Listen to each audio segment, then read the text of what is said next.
Et hier encore, comme avant-hier, on a eu des supporters parisiens qui ont attendu plusieurs heures à l'aéroport du Bourget, devant le Parc des Princes, mais toujours pas de Lionel Messi à l'horizon. Alors, que se passe-t-il ?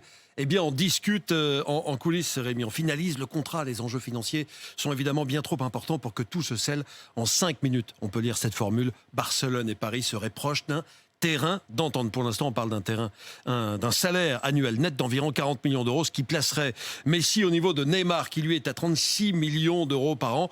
Et on parle d'un contrat d'une durée de 2 ans, avec une 3e année en option. Alors pour certains, l'arrivée de Messi à Paris serait l'un des plus grands événements footballistiques carrément de l'histoire des championnats européens. Un événement comme il n'en est arrivé qu'un ou deux. Maradona signant à Naples ou Zidane arrivant au Real.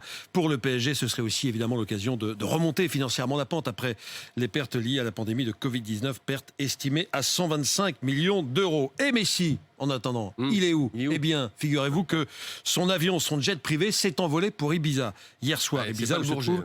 Non, pas du tout. Ibiza, où se trouve l'un des membres de l'état-major du Paris Saint-Germain. Je ne sais pas s'il y a des fans du Paris Saint-Germain qui sont justement allés à Ibiza pour essayer d'apercevoir. Il ne faut pas, parce qu'il n'est pas à Ibiza. C'est seulement son jet privé. Lui est toujours à Barcelone. Dans l'avion, il n'y avait ni Messi, ni son père, qui s'occupe des affaires de son fils. Sans doute des membres de son staff qui sont allés discuter. C'est une vraie série, quoi. C'est une vraie série. Alors, bon...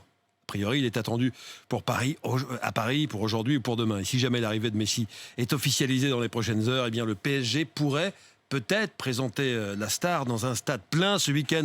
L'info est tombée hier soir. Le club pourra disposer en effet d'une jauge à 100% samedi pour le premier match du Paris Saint-Germain de la saison au Parc des Princes. Il faudra pour cela un pass sanitaire, un billet ou son abonnement et puis un justificatif d'identité.